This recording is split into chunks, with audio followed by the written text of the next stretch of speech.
Michael, if you want to start giving us Yeah, some insight about like how did you find VR Days Amsterdam and Benedict Biennales, and how did it go and at Soho, and how did you what's Carmo Lab doing ever since then? yeah. I actually have a few slides for that, so I can maybe go ahead and start with this, sharing that. So yeah. So in a nutshell, Karma is a mixed reality design research laboratory at Coach University, and here are some images of student projects that we realized. And these projects were actually shown at VR Days Europe in 2019. We had a booth there. We were one of the main sponsors of the event, and we were showcasing, as you kind of, well, this may not be so intuitive what each of these project images represents, but we had a 360 video project that maybe Alejandra can talk a little bit more about if it comes up later, how that, because that had some green screen work, some special effects, VFX work. We had an immersive art gallery for, in the top right corner here, the Post Cube Gallery. It's funny because the Post Cube Gallery was 5 different Turkish artists creating immersive art and placing that in a shared space. And I told them that it was a great idea and that this was really something to pursue. And a year later, this is like a holy grail that right now everybody's chasing after and everyone's throwing money at. So I kind of wish that we had just been, those students. So, and they're not students. The way I should backtrack a minute. Karma was established with a grant from the Istanbul Kalkınma Agency, with the mission to develop the creative technological capacity of the creative community in Turkey, and particularly using mixed realities. And Karma itself is not limited to just augmented reality and virtual reality. There's also biosensor work. There's projection, holographics as well. And but the area that we focused on was augmented and virtual reality. And these are all virtual reality projects because those, it may come up in conversation. Virtual reality is just easier, quite frankly, than augmented reality at this stage in development to create something visually striking. And so we took applicants. I think we had like 400 plus, and I think in the end we had about 120 who were selected, and they formed different teams. Ultimately, we had 12 teams who all realized a project, and the top 4 or 5, as I remember, we took to be our days. So these are people who were artists, who were designers, who were managers in completely different fields, but were looking to get into creation and creative technological tools. So the whole gamut. I mean, it was really a very diverse group of people, and most of them were non-technical. But through the program, they were able to realize their own projects together, and in some cases, were to work on projects that we, as a lab, as a university lab, really wanted to promote with partners of ours, academic partners in the psychiatry and psychology fields, in the archaeological fields as well. So Karma was established with that mission, and then it's just continued to work in creative fields and to support the work of other academics and other corporates in industry to learn how to use these mediums effectively for a variety of use cases. But because we started with the creative community as our core target audience, it in its heart, in its core, Karma is focused on creative use cases. So that's, no matter what we're doing and who we're consulting and who we're working with, at the core of what we want to do and what we prioritize is high quality creative outputs. And so anyway, we have a variety of different things. We have archaeology, which was a gamified way to learn about archaeology. This is the Aphrodisia site. We use photogrammetry a lot of what we do.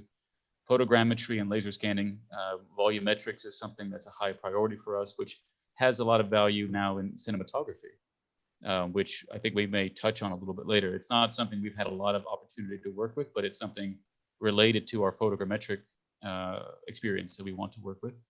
And then other ones we're focusing on mental health and emotional recovery, student projects of this type.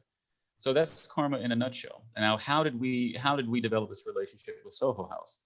Selin, as you mentioned, yeah, we've done 2 projects. We partnered for 2 projects, which I'll skip ahead briefly to. which was Venice VR Expanded, which was the VR specific portion of the 77th Venice International Film Festival. And that we did in September, over 11 days at Soho House, and which was, I mean, a great success, quite frankly, you know, because there was a lot of question. Would people want to come and do this? Now we had uh, a lot of help from Kutam, which is uh, a medical research center at the University Hospital for Coach, and they helped to establish a very strict and expansive hygiene protocol so that everybody could feel safe about, you know, exhibiting anything. And so, yeah, we had 42 different types of artistic work. And I think, you know, one of the reasons why it was so important to bring that to Istanbul and why Soho House, again, was, you know, we didn't have a lot of options, but probably our top option would have been Soho House anyway, because of the community that's already present there, that really appreciates this type of challenging and artistic work. And of the 42 selections in this program, some of them were accessible, you know, for all ages, but many of them were really quite truly challenging works and experiences. And you know, it was just great to show that to an audience in Istanbul, because we have those types of artists and creators here, but they're not always aware that that can be done in VR. VR has this reputation for gaming, and the main reason is because it's not easy to see this type of work. This work is limited to festivals like Venice, and so bringing it to Soho House and bringing it to Istanbul in general, the first time Venice had ever done that, was really just a great success, and we're truly thankful that Soho House was so generous in the partnership with us. And then for VR days, you know, it just made sense that there is another event, another VR specific event that also has kind of a strong orientation. It's more industry, it's not a festival, but has always had a strong creative industry orientation. And so they were also interested in doing a satellite and said, would you, you know, we know that you guys did Venice. We've worked with you before, and we're looking maybe to work with you again and bring this festival, this conference to Turkey for the first time. And so we realized it a shorter conference, but again, quite a good, strong opportunity to have some higher level industry conversations. And yeah, in a nutshell, that's the two events that we've done. And I mean, we hope and we kind of envision the first two of probably, you know, many more events as we hopefully in the spring get that opportunity again. So that's the history, the short history, recent history of Karma and at Soho House. But this event tonight is a continuation of that in a new form. So we are happy to be here. And I mean, you know, I kind of talk, not what we're going to talk about tonight. This is kind of the backstory. But if anybody wanted to add anything to that before I kind of get into what I'm going to talk about, maybe that's opportunity. Virgil was a sponsor. Both events. So it's very happy to have him here with us tonight, again, because he was supporting these two events as well. And yeah. Thank you for the invitation. It was a great cooperation. Looking forward for the future. Yeah. So great. So let's go ahead and get started then with kind of, you know, who I am. The three of us speaking tonight is myself, is Virgil, and Virgil, I'm going to try your last name, because I've never heard you say it. Mangiavillano. Perfect. Yeah, okay, great. Cool. Ali Vatansever, much easier to say. The three of us are going to be representing very different perspectives on how to approach what I would say is cinematic virtual reality. And cinematic virtual reality is going to be, I mean, it takes different forms. So I'm going to be talking about how to create film or video media in VR, because I'm going to be taking it. I'm an independent developer historically, and maybe I'll share just a little bit about myself. So before becoming a researcher at the Karma Lab, I've been an indie developer for VR in Turkey for a while, and AR a little bit as well. And so just examples of little things that I do as like independent projects, like I'm attracted to cultural heritage and art. And this top picture actually is, I hope very soon to be able to finish it. It would be the first art museum dedicated only to paintings depicting Istanbul. And It was almost done a year and a half ago, and then COVID and other things and karma happened, and I just haven't finished it. And hopefully I do. But in addition to that, I do a lot of photogrammetry, and this is Göbekli Tepe that I did as a short little project for, you know, exploring it in VR. So I'm really all about, quite frankly, representing Turkish culture if I can, you know, in virtual environments. But in addition to that, my research at Coach is actually about collaboration. So I'm all about how people work and create together in virtual spaces. And as part of that research, and through my association with Karma, I was introduced to this international community of XR professionals called the XR Crowd. And because of COVID, things like VR Days Europe and Venice International Film Festival were all being canceled. So all these people came together and said, how can we continue our industry? Because it's so dependent upon these festivals and these group meetings. And so they started a series of events called Zero Events, where they explored these platforms that were available. And there was a lot of people coming in, 30, 40, 50 people sometimes coming into these VR platforms that were not set up for professionals. You know, they were set up for very different types of uses. It was kind of a train wreck when it got started, but it continued, and we started to learn more. And I took it over, organizing it after a few weeks, and we kept it going. So almost every week now since I took over in April, and this actually started in March, we explore different multi-user VR platforms and what people can do in them and what they are doing in them. From my perspective, I'm looking at how people work together and create, which has led me to things like live theater in VR, and working on live theater projects actually at the moment, and with people who are performing in there. Or it allowed us to meet Joe Hunting. Actually, that was a picture before of Venice VR, but allowed us to meet Joe Hunting. Joe Hunting is a young director who is creating film inside of VR. VR is his set. You know, his actors are in VR, and we had him speak for Karma. He spoke at the Karma Gathering earlier, and he spoke previously for the Zero events that I do. And you know, he kind of opened, I think, collectively our eyes that VR isn't just necessarily you do a 360 film or a 6 degree of freedom cinematic experience. You can also use VR as the environment in which you're shooting and creating, which has all been great insight for me. So here's just a really short, make sure the audio is down. One of the films that he's done, this was funded by Discover.film, and he does a lot of work with characters. So he finds characters and he finds actors to embody them, and he does a lot of like focused conversations. He's a documentary filmmaker at this point.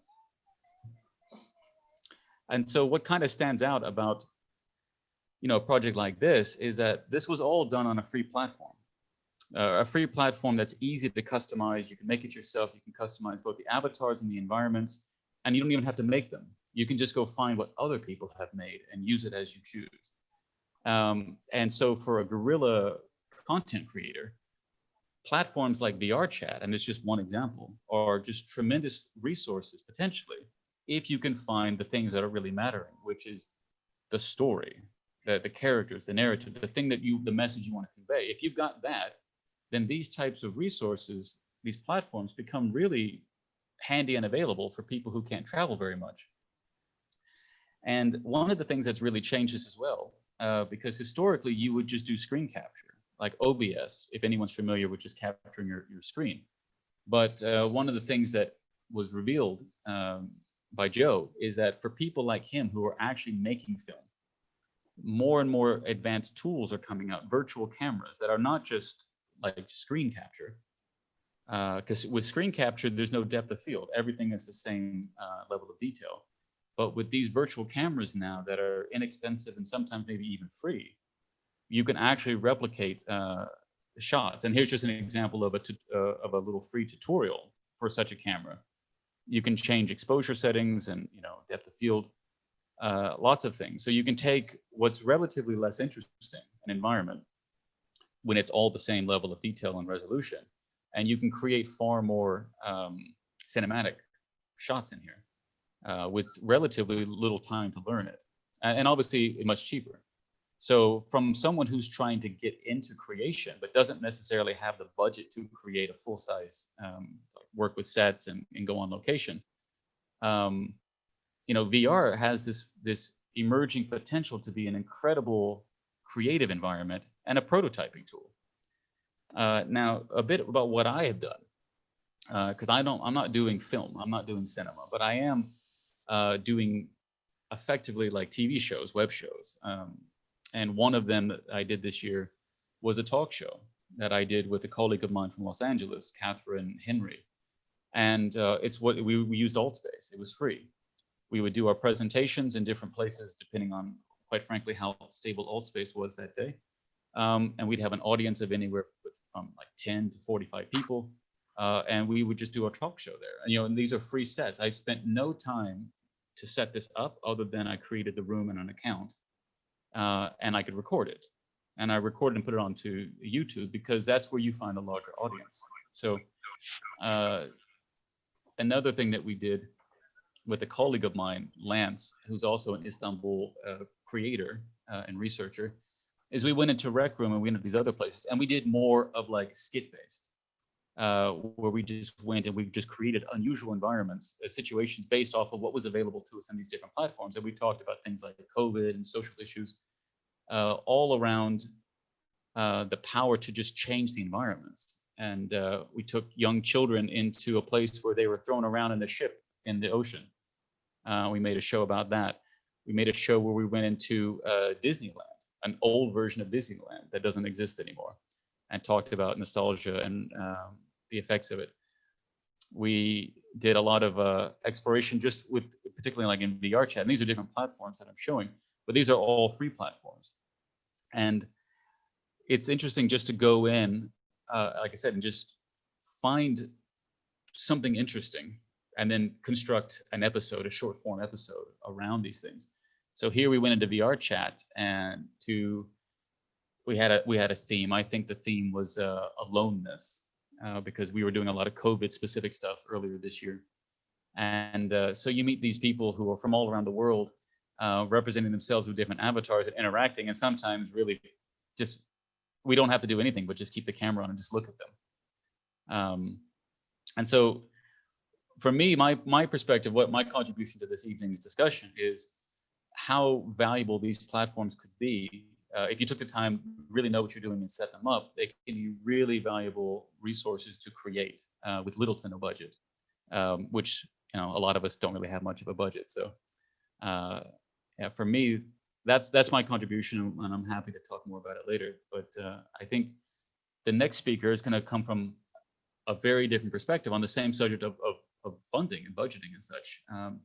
Virgil, I'd like to turn it over to you, sir. Thank you so much, Michael. It's always a pleasure to hear you and to have a refreshing, let's say, ideas and notions of all what you are doing. Extremely busy within the VR industry in Turkey, especially regarding, as you said, the festivals, but also all those social events. And it's very important to have, let's say, community leaders that are a kind of motor and bring us toward different tracks and helping to advance the machines into a good development. Thank you so much, Michael, and thanks for the invitation to you and to Céline also. Thank you, Céline, for this kind of invitation. I'm very glad to cooperate again with Soho House, with Karma Lab. It's always a pleasure to work with you.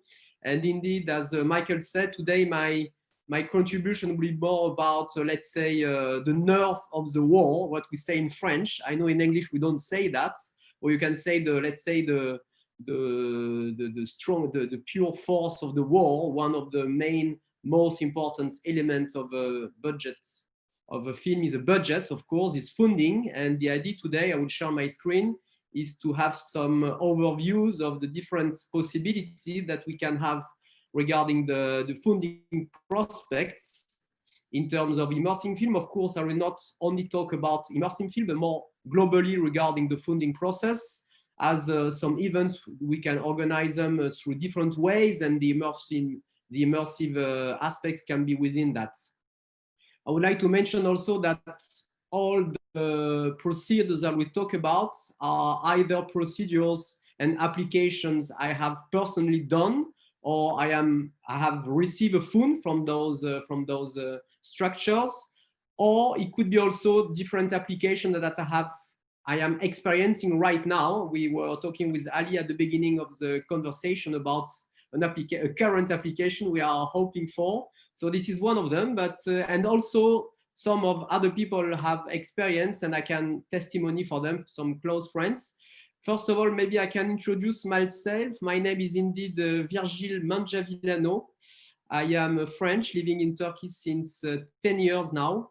And I was a theater actor in France before I came to Turkey. I got trained into different schools in France. After that, I did some international plays worldwide. And since I am in Turkey, I have the pleasure to act for the Turkish cinema and television sometimes for a great pleasure of mine. Maybe you've heard of Call My Agent. It's a very famous series in Netflix at the moment. It was a French version at the origin. It's a story of agents like representing superstars within the agency, and there is a Turkish adaptation at the moment on the screen called Menajerimi Ara. So I have the pleasure and the fun to play in that at the moment.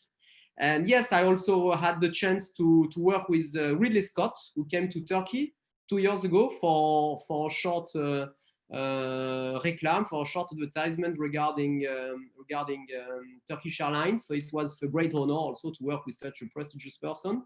And besides being an actor, I am also an educator working for a French school as a representative of a digital research development committee.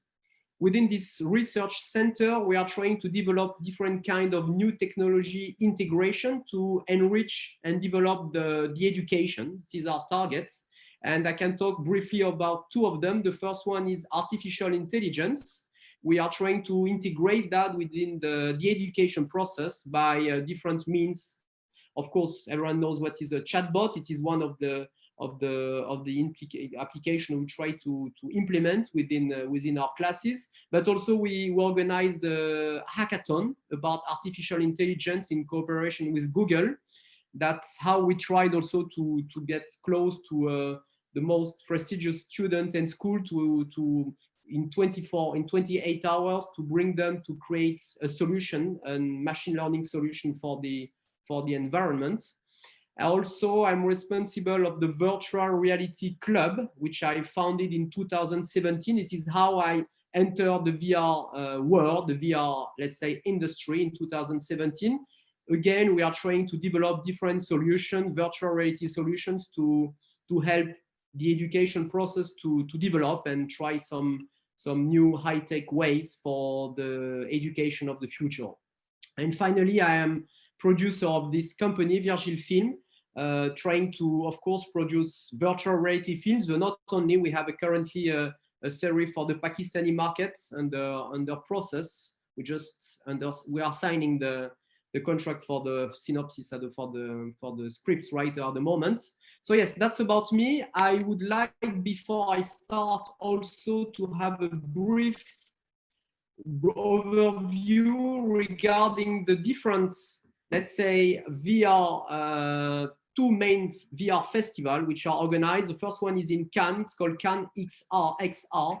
And as you can see, they have different, not satellite program, but they don't call it this way, but they call it LBE, which are location-based entertainments. They are kind of stations. One of them was held into the French Institute of Israel in Tel Aviv, and they are presenting different virtual reality content selected in Cannes, because in Cannes there are no, let's say, official prize as there is in Venice, but there are two, let's say, prize. The first one is Positon, the other one is Vir, and they deliver two prizes that are not as prestigious and as famous as the one we have in Venice.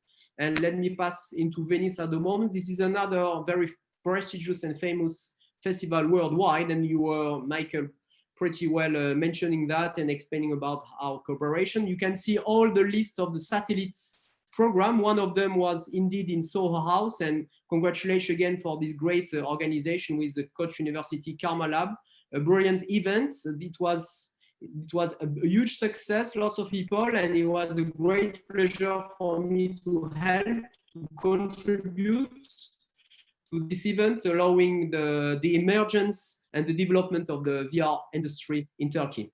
Let me start directly about the funding process. Yeah, before, this is the list of all the virtual reality festival we can have. This is a very useful list, which is available in internet. And yes, so let's go to France first. Sorry, I'm French, nothing to be nationalist about, but you know that France is one of the few countries where non-American production has the biggest share. And that's very important to know this point.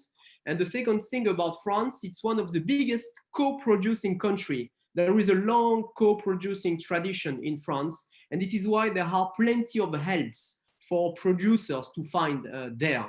And basically, not many people know where to go, what to do, and it's also very bureaucratic. And the first, let's say, obstacle for that is the language. As you can see, this website is in French. I'm really sorry about that. nothing in English. And I was even myself not being able to find the equivalent of this page in English. So you see, this is the first obstacle for the non-French speaker. This website you can see is a support you can have from the French Ministry of Foreign Affairs. They are basically supporting and giving funds to associations. So we need to be an association to receive funds. It can be a local Turkish association, no worries at all. And we can apply for funds. You can see that this year we could ask for an application before the 30th of October. There is a local commission.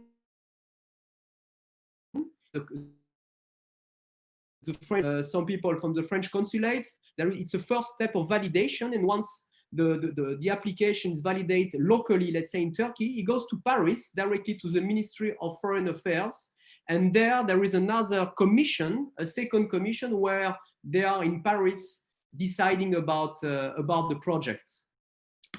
For my side, personally, I got 3 funding from this through this process. One was a cinema festival called Mon Premier Long, which is my first long. We got, let's say, a good budget from them for 2 editions. We were working with the French Institute, the Italian Institute, Istanbul Modern, Cinebu in Boğaziçi as well. And through all these supports, we could invite some guests from France and from French-speaking country, display some films, having some panels, and organize some talks, some exchange even within the university where the students were involved in that. The second project I had funding for was a theater project, which was in cooperation with IKCV. As you can see, it was exactly last year in November 2019. And again, it was a fund we could get from the French Ministry of Foreign Affairs. Of course, it's not about directly immersive content, but it could be, let's say, an immersive festival we could apply for example, and have an application. So the next application will be in next year. So the next application run will be in spring 2021 for, as I said, a local commission and then a national commission in Paris. That was a first kind of support you can get from France. A second one is much more known and famous. It's about the CNC. I'm sure, Ali, you have heard of it, definitely. It's called the Centre National du Cinéma et de l'Image Animée. And the great thing about this structure, they have a specific new technology support option, which means that every person worldwide, and I'm saying it worldwide, could apply for that. Of course, the language must be in French. It's open to co-production, of course. We applied for our film regarding a support for the script writing. The writer had to be French, that was a condition, but all the other partners can be Turkish or whatever nationality. And there is also a possible support we can ask. It's about development and production. So 3 kinds of help. One about writing the script. So it's called aide à l'écriture, support for writing. The other one is support for development, aide au développement. And the third one is aide à la production, support for production. Regarding the development and the production, of course, for those two, we need a French producer in France. Me, I'm French, I'm living in Turkey, I'm not eligible to apply for this fund. I need to find a French producer in France, paying his tax in France, and then making a co-production with him, and then only half of the fund received must be used in France. And there are, of course, multiple options like graphic studios and recording for the voice, for the sound, different ways we can use those funds in France. So that's the two rules. First of all, having a French producer or French script writer. And the second rule would be to spend 50% of the fund received in France, which is totally makeable. We have just applied with our team, with Michael is part of it. I'll speak about that later. Let's cross the finger for it. Let's stay in France. This is the third kind of support you can get. This is the region of Paris, and Paris is the region of Paris actually is the region giving the biggest support worldwide for cinema, for the cinematic industry. This time I could find the website in English, so I was very happy. For the two previous one, I could not. It was, as I said, an obstacle. For this one, it's not the case.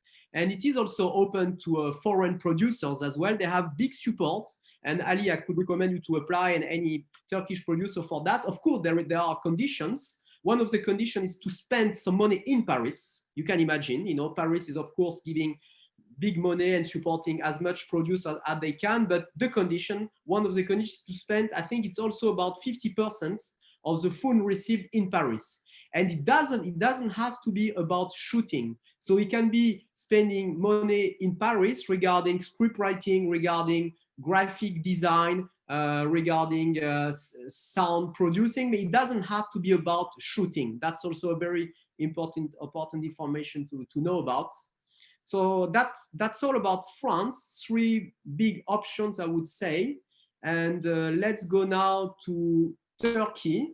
Turkey has, we were talking about that with Ali in introduction. They have a new, let's say, platform for application regarding the cinema industry. It was implemented this year in 2020. Every application now must go through eDevlet. So as a foreigner, I was explaining that to Ali. First of all, I discovered what is eDevlet because I never used that, and we don't have to use that as foreigner in Turkey. We have our own local, let's say, for my side, I have my own French system with a French consulate for security reasons and for all different administrative process. But for this application, I had to open an account. It was extremely simple, going to the post office and paying 6 lira and having my account open. Very fast, very quick, very efficient.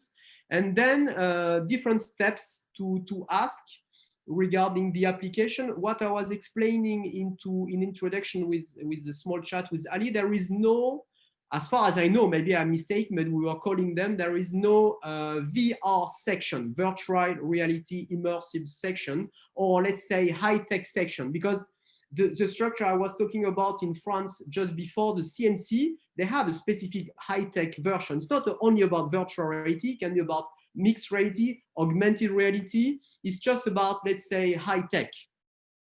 And as there were, let's say, no VR section within the Ministry of Culture application process, we had to find a deal, let's say, with the Ministry of Culture. So the idea was for us to apply for short animation film, as you can see there, animation film yapım desteği, because our virtual film, as you can see in background, is an animated film.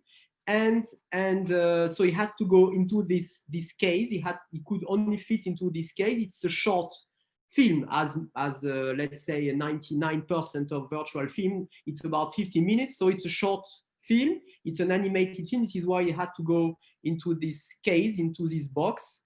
We asked for different amount of money. As you can see now, our application is under process, is under Toplantı. They are discussing about the possibility of funding us or not. Let's see the results. It's going to be in January.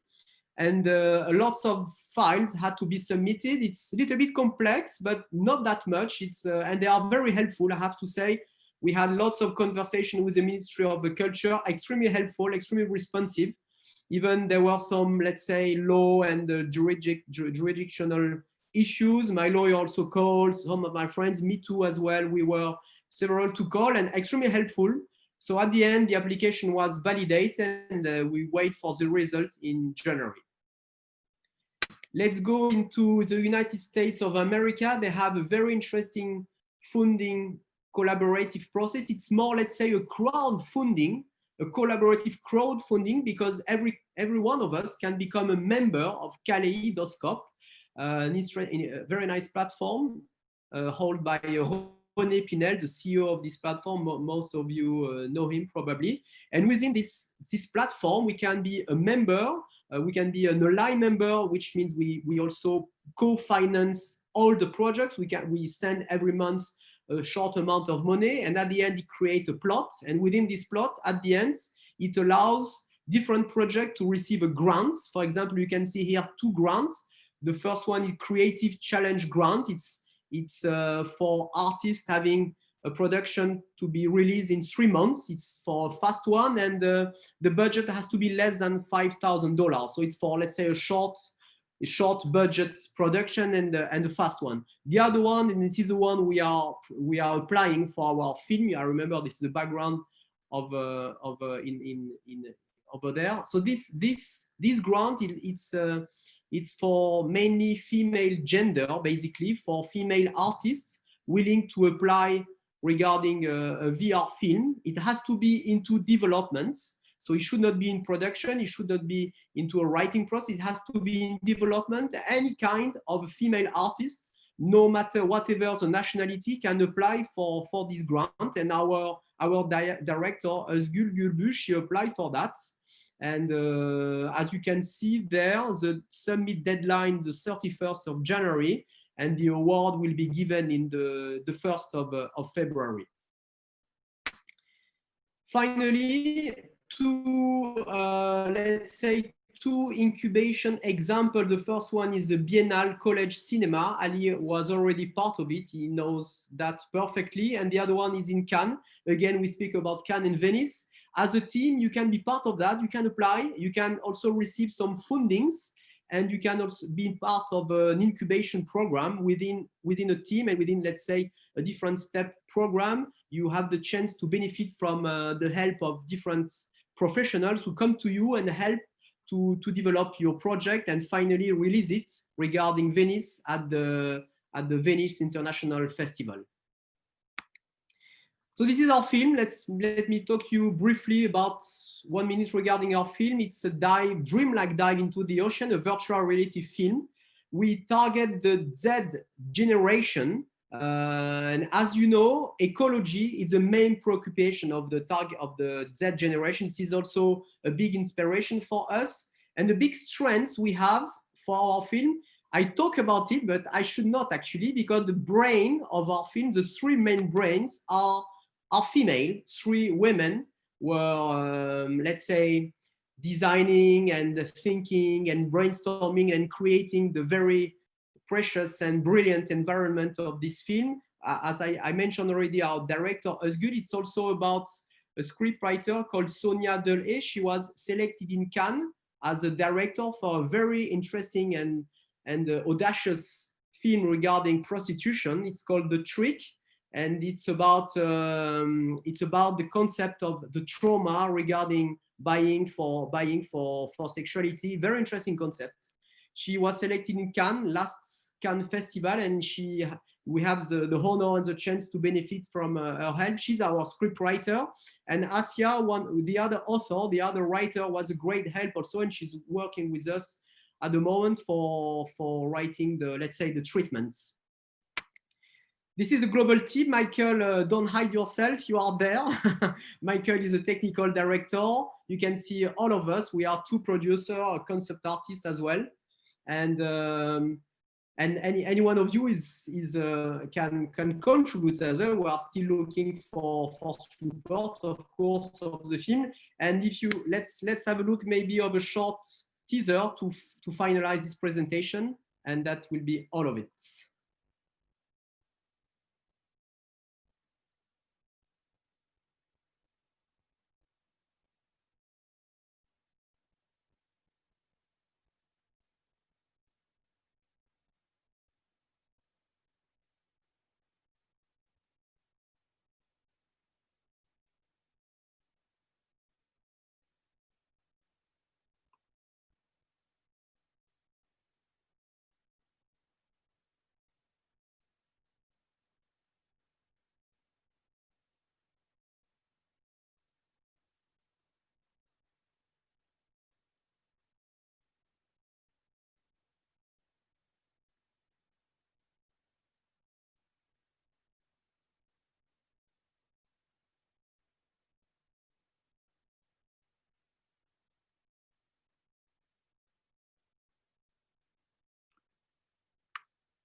Thank you so much for your attention. I think I extended my time. Sorry about that.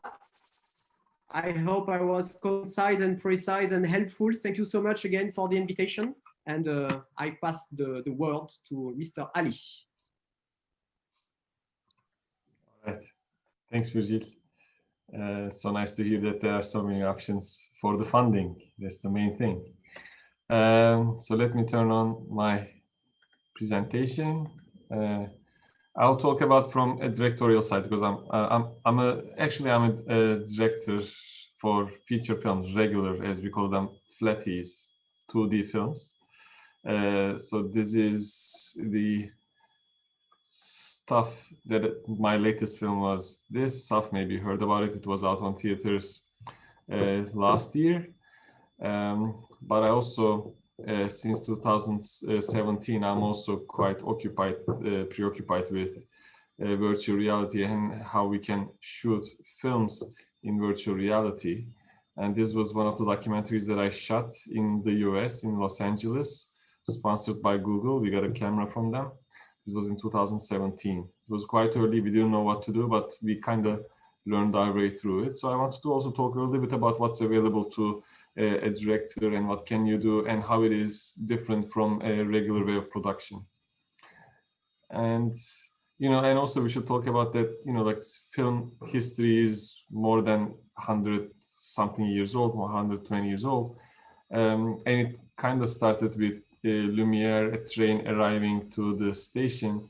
But when you look at one of the films in virtual reality, there is this great film by Within, where we pretty much see the same thing. I'll jump into the moment when it happens. And I think it's a really key way to enter the understanding of virtual reality. You can watch those virtual reality films. Let me turn off.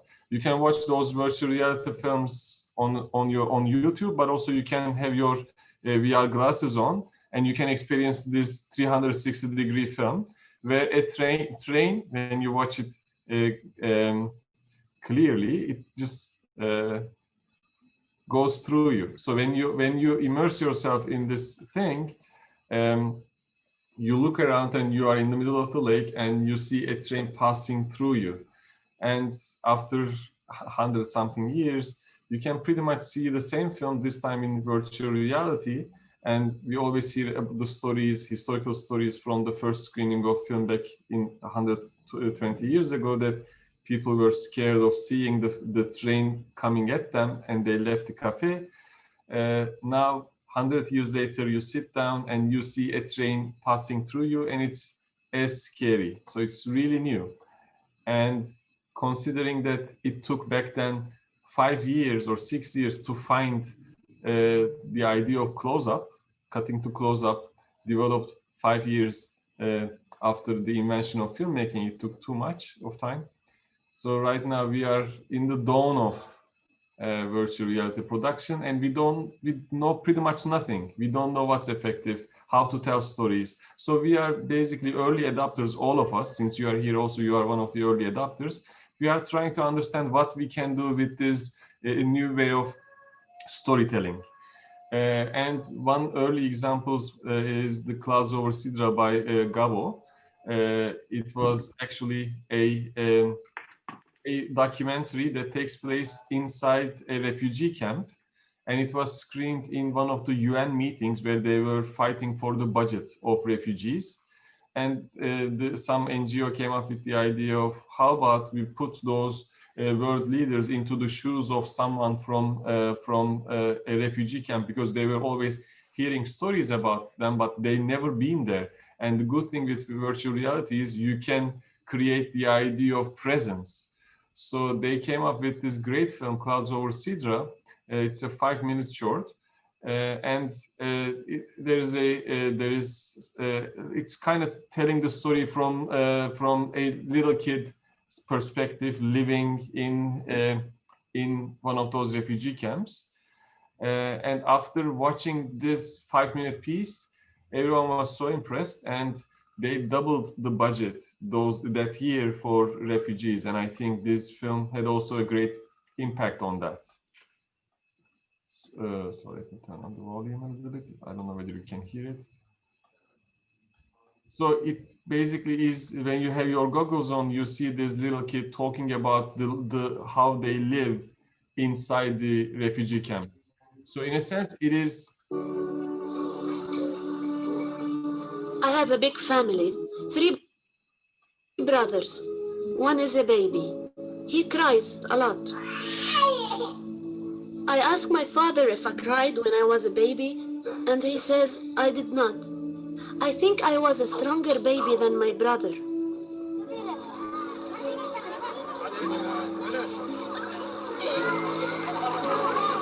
So let me carry it here because it doesn't make much sense to watch it on a small screen. But at the end of the day, you can show a refugee camp with a documentary where you are having a talking heads, like talk.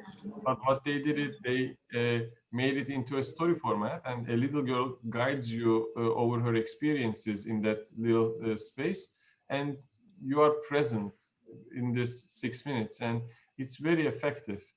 And therefore, like when I watched this piece first in 2017, I immediately wanted to explore more, and this is some years after it, and I'm also involved in Karma, and I'm also right now working on another documentary for racial segregation in the US. So it is a new way of contributing to the world of storytelling for me. So I'm learning as moving forward. And what tools do we have available now? There are 2 categories, there are prosumer cameras, which are really small thingies, and they are mostly below 1K. Most of them are around $300 or $400, maybe 500 or 600. The most advanced was in the middle, Kandao, KuCam. And when we are talking about virtual reality with cameras, most of them have 2 lenses. They aim at 2 directions, and they capture 180 degrees image, and then you can stitch it later on. So you can see 360 images. And the most important thing is, of course, the resolution as of now. Think about your home televisions. They are mostly around 4K, which means 4,000 pixels. And but it's a small frame, it's a small frame of 4K. But when you like explode it to a huge bubble, and it's kind of like a 360 environment, those 4K, 4,000 pixels is not enough. Therefore, you need every pixel to make the image as more detailed as possible. For that, the ideal, we can say that you can also stream online on YouTube is for 8,000 pixels, 8K as we say it. Those prosumer cameras are providing images around 5.6Ks or 5.7 thousand pixels as of now, which is an acceptable amount. You can watch it, you can get immersed into those stories. And the ones that we can recommend are here.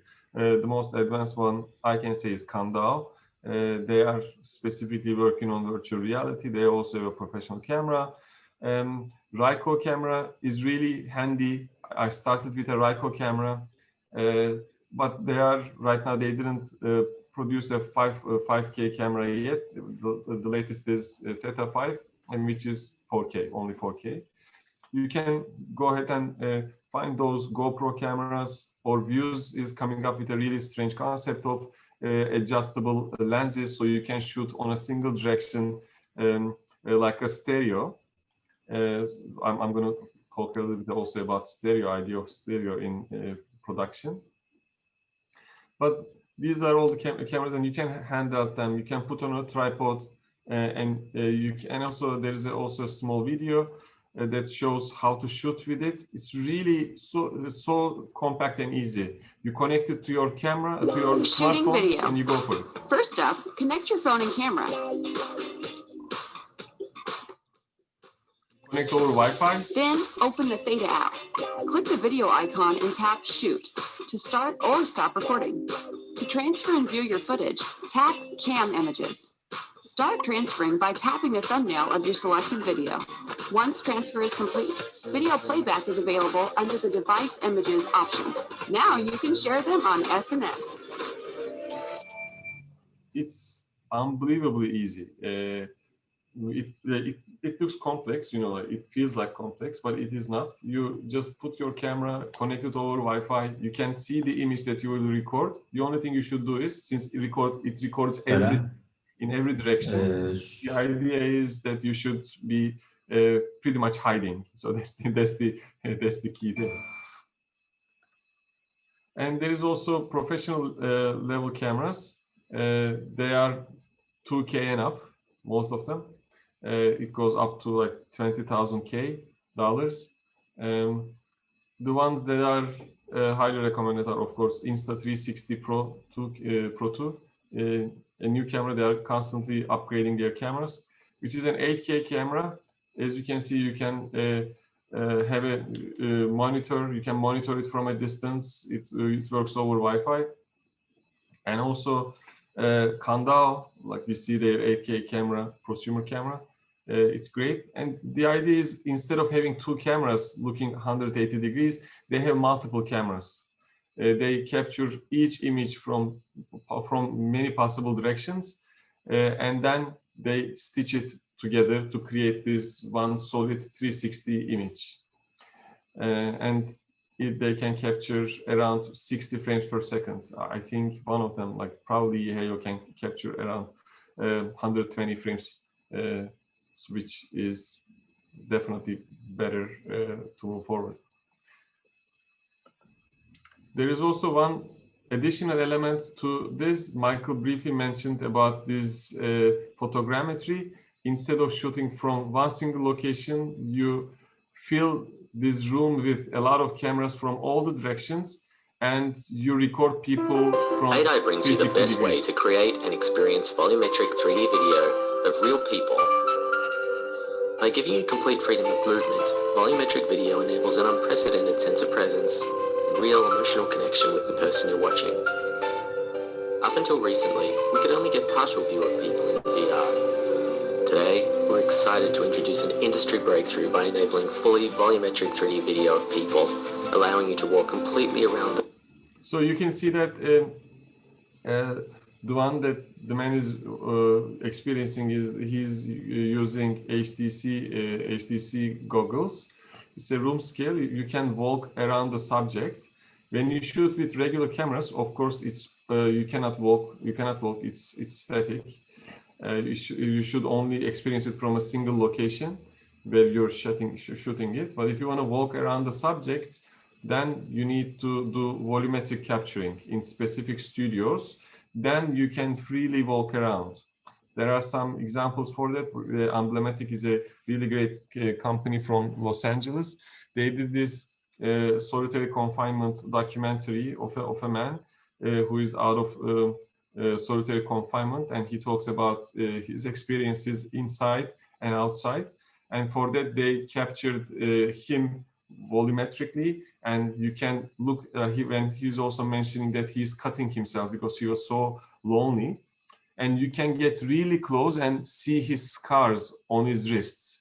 It's really crazy, and you can walk around the room, you can see how everything is feeling inside, and also it's a very immersing documentary. It feels great, but in order to shoot it, you need high-end equipment, and also it's really time-consuming. Also, the whole work process is also quite time-consuming. So regarding the production, what is different? So on a regular level, when you are doing a film production, we have these basic categories, you know, the basic workflow. It's you start writing it, then as soon as you get the production money, then you get you can start with planning, which is pre-production. Then you can go ahead with the production and shoot the film, and then there is this post-production phase. How do we do it in VR? It's pretty much the same. Of course, there are some, in some categories, you are working a lot on stitching and extra work to be involved, but it's the same understanding. You start on the desk, across your computer, you are writing, then as soon as you get financed, like Virgil was talking about, then you move into production. For that, you start with pre-production and you plan your shoot, and then you go ahead and shoot it. And as soon as you are done with the production, then you go ahead and do the post-production. But what is different in each and every step? So I just want to talk briefly about it, and then I'll open it to the discussion. So it's when you are shooting regular films, there is always a frame involved. You are always responsible about a frame, and you are always giving us a view of the space. Therefore, when you are writing about it, you are always talking about the action, and it's easy. But when we are talking about virtual reality films, where the audience is free to look around, then it begins to differ a little bit, because this time the audience is the hero of the story. He or she is in the middle of the room and experiencing everything around her or around him. For that, you should think about all those possible angles that the hero, the audience, can look around. So how are you gonna write it in a script format? How do you approach the material is also an enigma. Right now, we are trying to understand how to write it. There are, of course, some templates being designed and evolved. For example, right now there is this approach of kind of creating 90 degrees each direction, and you address those 90 degrees separately and write the script as such. In final draft, more than 4, you have this front left, front right, center, and behind. You can address them, and it's really tricky when you are writing about it. So you start writing about what's happening in front, in the behind, and on the sides. So you find your own way of explaining yourself and telling your story forward and making it by the decision makers kind of easy to imagine in their minds. There is not a specific set that is developed. As soon as you got the funding, then the question is how you're gonna prepare yourself for what's gonna come ahead of you. For that, regularly, like what you do it in a feature film, you work on storyboards, scene breakdown, shot selection, and everything. But in this case, there is no frame. So you cannot draw specific frames. But what you can do is you can kind of separate it in angles, like you can draw what's in front of you, what's on the sides, and what's behind. Or you can work on floor plans. You can position the camera and where you're going to position the camera. And the good thing with virtual reality production is all those prosumer cameras are quite cheap, like $300, $400, which you can take to your location and you can capture images as reference images. For example, when I was working on my feature film, on a regular feature film that takes place in Fikirtepe, I was also taking my virtual reality camera to document the spaces that were already demolished now.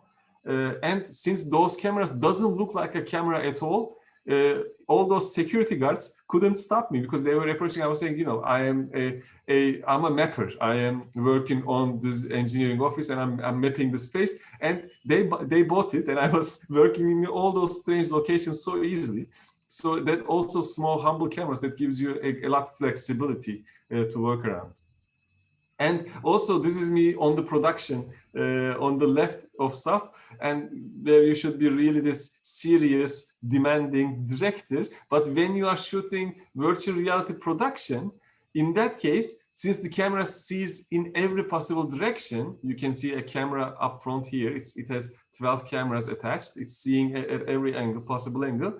Therefore, I need to hide behind the camera, underneath the camera, in order to have a chance to talk with the actions, with the actors involved. Down below, you can see a 360 image. I was interviewing a DJ working in this underground movement in Los Angeles, LA beat scene it's called.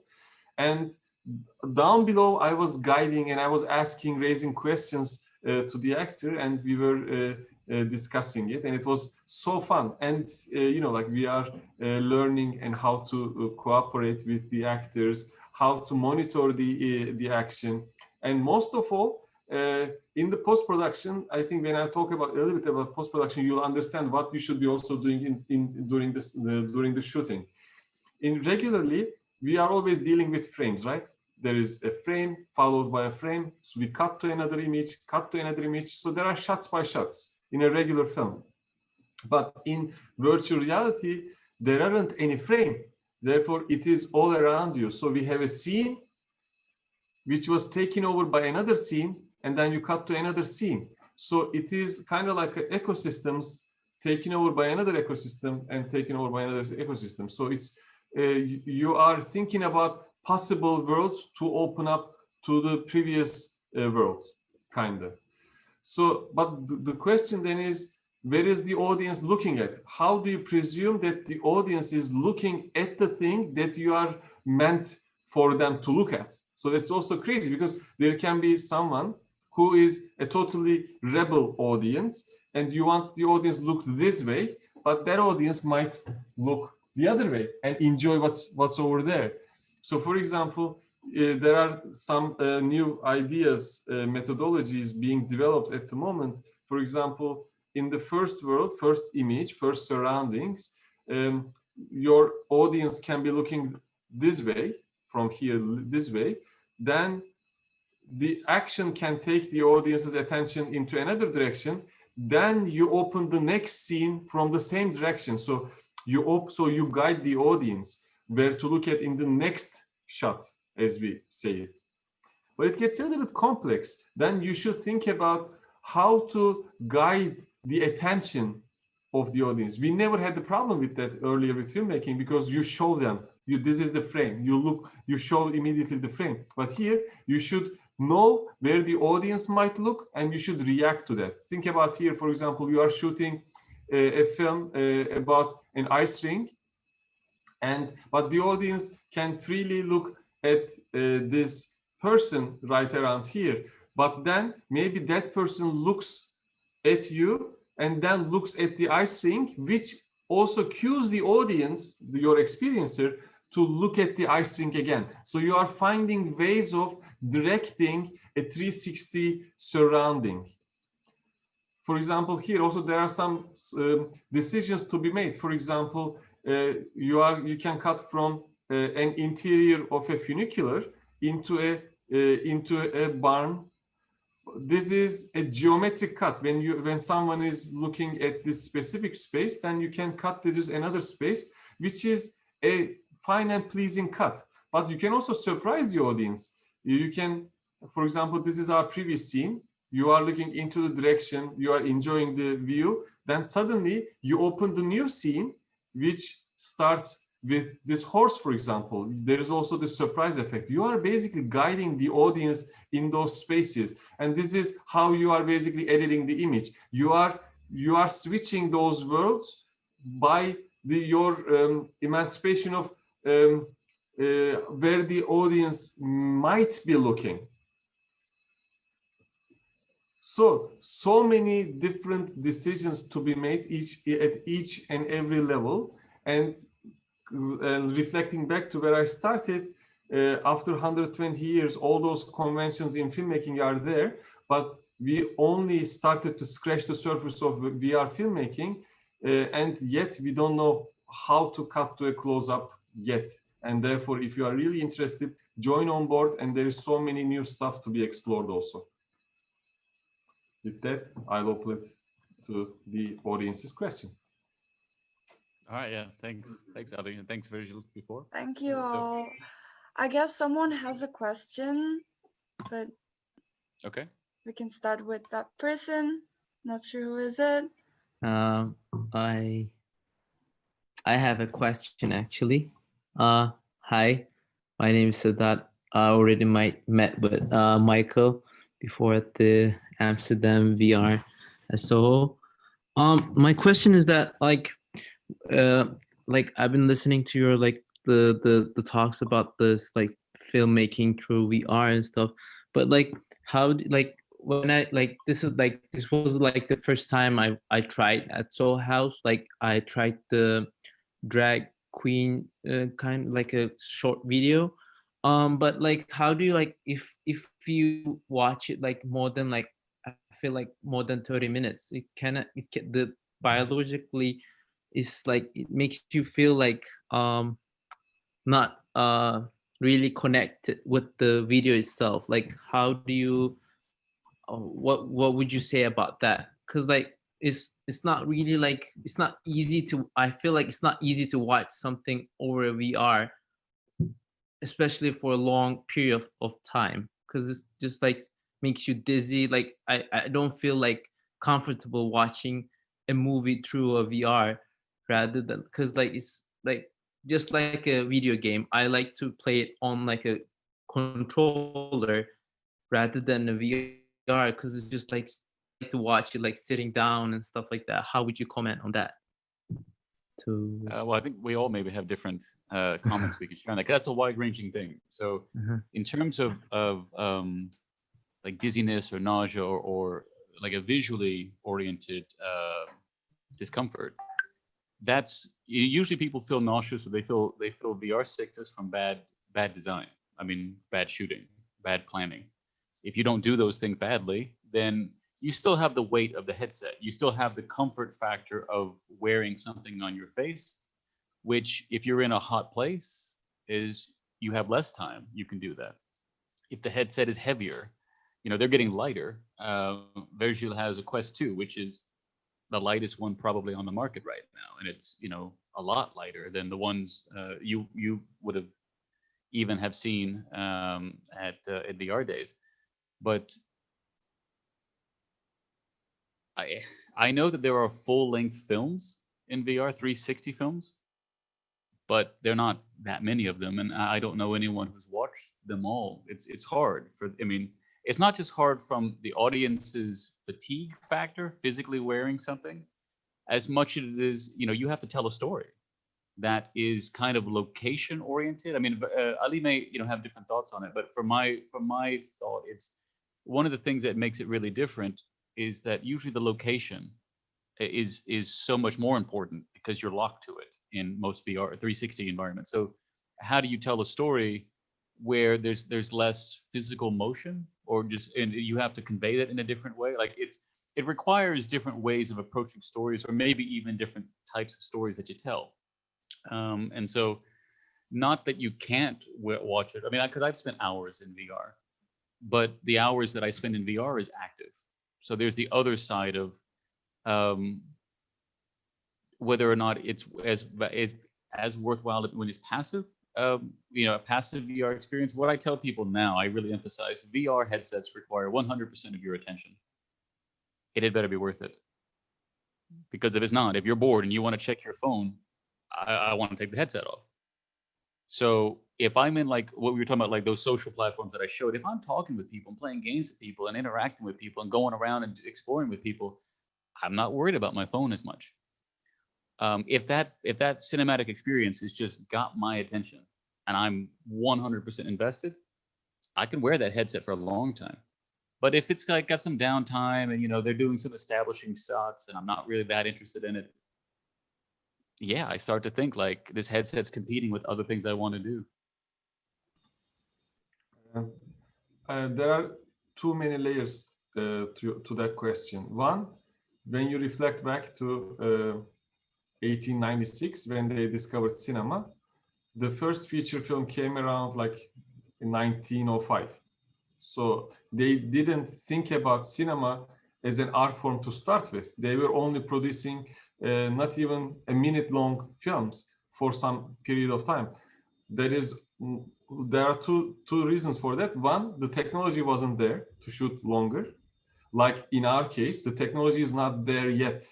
We are looking through stupid goggles, which are heavy. The resolution sucks. So there is so much new development on the technological level. So at some point, at least technology will be there for us to watch it longer, because you are looking to a screen from this distance.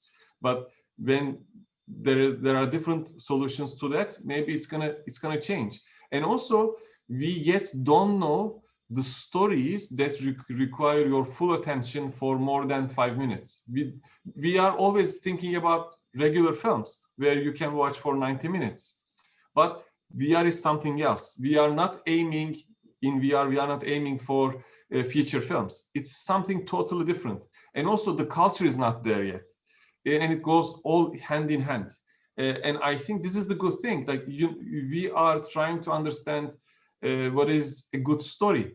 How can you keep people engaged?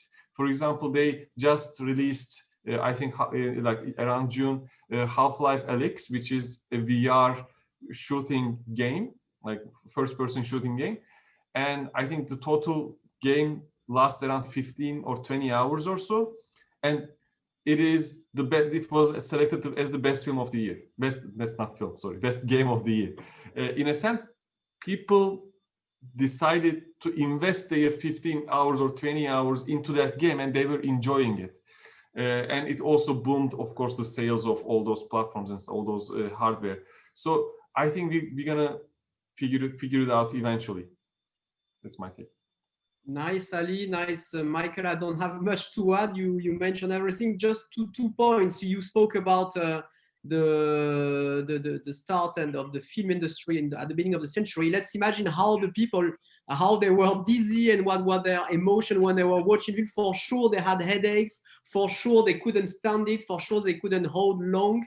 And now it seems totally normal, but 100 years before, it was not. I'm definitely sure about that. And the second thing to add another element, when you see the prototypes of the big company regarding the production of headsets, as you all said, they are more soft, they are softer, they are smaller, more convenient. They look more like glasses, which could be a daily object. So this is the two just elements I would like to add. But yeah, you were perfect, Ali and Michael. Thanks. So hello everyone. Yeah, go ahead. So I also might add some information about that part, because I also attended to those festivals that you showed. One of them was Kaleidoscope. It was in Tel Aviv in 2017, I think, because I started my professional career about augmented reality and virtual reality. And during that time, it was so new, both for the Turkish market and for the world as well. So during that time, one of the issues was that the motion sickness factor. So the motion sickness actually might happen because of the fact that human brain couldn't understand why they're not actually moving in that experience, because when they actually perceive the film in a way that the character is moving really fast or running, the brain says that, okay, we're seeing an image that we're actually running, but physically we are on the same place. So after a couple of minutes, you start feeling a little bit dizzy. Maybe that was one of the factors that VR people try to improve it, because when I was in South by Southwest, first experience the VR experience that you actually carry the PC on your backpack and you follow, you actually go around the film and you actually can touch the props in that film with the help of this motion sensors because they really created that environment in that kind of a narrative. So my question in here is actually both three of you guys, because when I first started to this sector with the VR, I thought that, okay, technology should be improved. And in order to monetize from this kind of a field, I should have to wait. So now I'm a director, I'm shooting films, I have my own advertisement company, and still not actually finished my, how you say, eager about the VR world, but I'm still questioning, should I do something in this field in order to show it to the mass, how you say, because it should be both affordable for me to show my narrative to the audience. It's not something like film, because when you shot the film, you can actually stream it all these platforms that all we know, Netflix and etc. But in VR, it's so niche and it's so how you say, small, still small, because some of the big players in the market, for example, Apple and some other brands not even included in this area yet, let's say. Maybe they're waiting for this motion sickness thing, maybe they improve this technology in order to give this experience more, more, how you say, interestingly, let's say. But in my question is, what you guys seeing the future of the VR? Like, are you guys believing that they actually use this technology in a more mass way? Are they going to reach those audiences like as the film industry does? I think Ali can actually virtual, because Ali has to leave in just a few minutes. So let's Ali can respond first to this one. Sorry, thank you, Michael. I should leave in 5, therefore maybe it's nice that I just contribute. We are all early adopters. So the mass adoption, we hope that it will happen sometime when the technology is there for a regular consumer to hook up easily and everything is there. Until then, we never know that whether VR is the way to go, because we presume that VR was the big thing, but AR stepped in and it turned out to be bigger, which doesn't mean that in the future, in the soon future, that it will still be the thing that will captivate the audiences and it's be more commercially viable option. But the good thing with being on the field now is as soon as you know your tools, you will be the first to move the masses along with you. So you are basically all equipped to tell the stories the most efficient way. Up until that moment, it will be a niche thing. Like I am a niche, one of the niche, and you, it is also, you are one of the niche person who are willing to engage from a directorial perspective into the field. And back then in 2017, everyone was saying, okay, like from Google, people were saying, we are invested in this, and all those engineers and everyone, technologists, but we need more storytellers. So we cannot always hand it in back to their hands, back to those engineering people's hands, without stepping up and also finding good means to tell stories that are viable for virtual reality and virtual reality only, or AR only. We are not replicating anything filmically, but we are using as a different means and different tools to tell different stories that are engaging and that are relevant to a small niche audience as of now. Yeah, for sure. As you mentioned, the way how the narrative might change in the future in this field, I think it's really exciting because, as you said, you have to make your audience focus to your narration, and it's really hard because there are so many distractions. And for me as a director, it's also really empathic way to tell your story, because in our daily life, it's the same. For example, if you're in a you know, like a soccer game, and if you're in the audience, if you have ADD, you're not going to be able to watch only the soccer, the players are, you know, playing the soccer. And in that case, the film is also providing you the same field. Like if you're really out of focus, it's your thing, you know, as a narrator. As a narrator, of course, I'm trying so hard for you to focus on the field that I'm actually want to give it to you. But on the other hand, what you actually showed us, the volumetric video, that was the technology that that I was really curious about when I first saw in South by Southwest. I also watched the solitary confinement documentary, and it was really empathic way to tell that kind of a story as well. But with that, are you think that in the future, are we going to be able to watch our favorite movie in so many different perspectives? For example, in the film Matrix, you are going to be able to watch the bullet scene from so many different angles that you can actually feel so empathic about that kind of a narrative. Are you think that technology is going to go really to a new scale? Because as far as I know Sorry now to that interrupt. Hi, hi everyone Okay. again. So I just wanted to remind you that it's our last 7 minutes. Okay, So sorry with then. your question, maybe we can maybe everyone can say last couple of sentences about like what they believe, how the VR's future going to be, because it's important story wise. And you know, we were talking about visualization. Ali gave the example of Train, the first movie and everything. So maybe we can have like one last answer from each participants about this. And thank you for your question. It was very nice to end this. Yeah, one sentence. My one sentence response to that is: if the audiences need to see Neo from multiple angles, virtual reality will be there to provide. But the question is whether people are willing to see it from every different angle. And I would add on to that, once you give the person the freedom to look around, and then you augment that by the freedom to move around, you're giving them agency.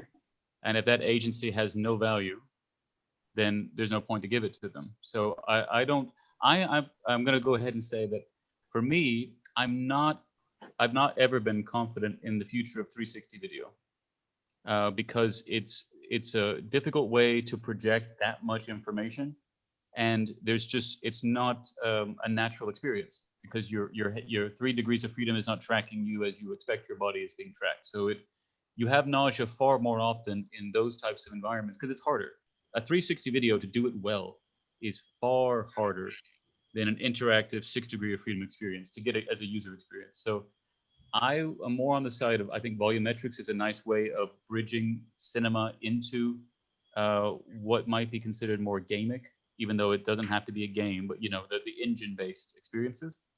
But still, if everything is happening and my presence there in no way influences it, I have to ask, how often is that going to be a great user experience or a perspective, and how challenging is it going to be from a narrative perspective?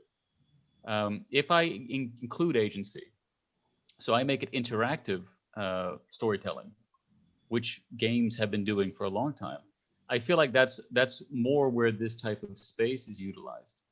So you have to tell stories that are triggered by user behavior, and thus potentially become more co-creative.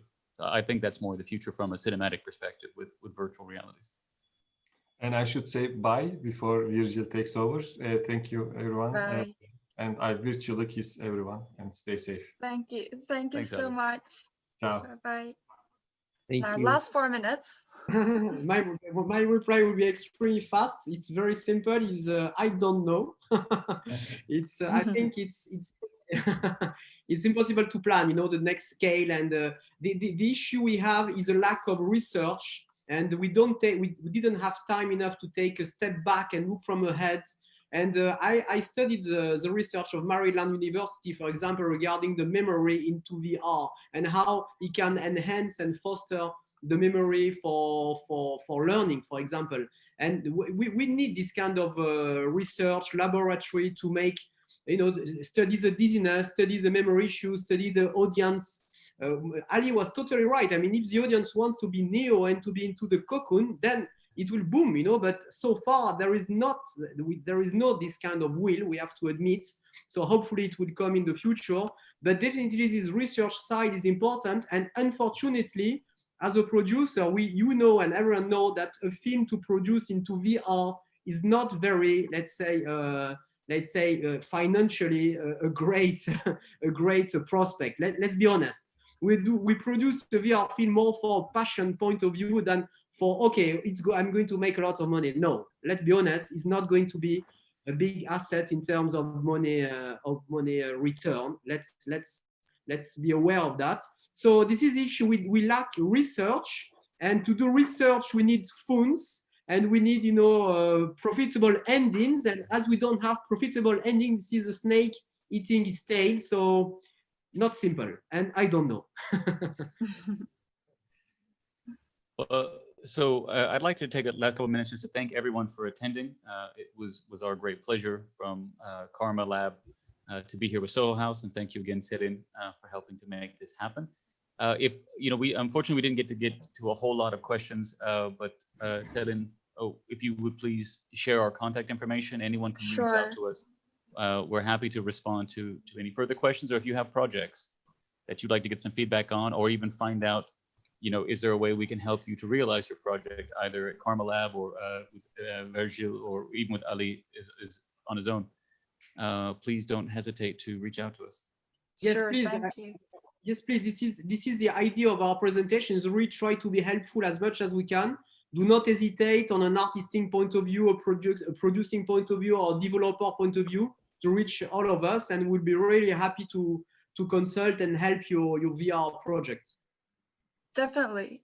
So I thank you for attending. I thank you for attending to this, and I'll see you next time, probably, right? Yeah, Thank definitely. you. Thanks, everyone. You are so cute. Thank you. Have a nice evening. Take You care. too. Thank you so Have much. nice Bye-bye. holidays. Bye bye.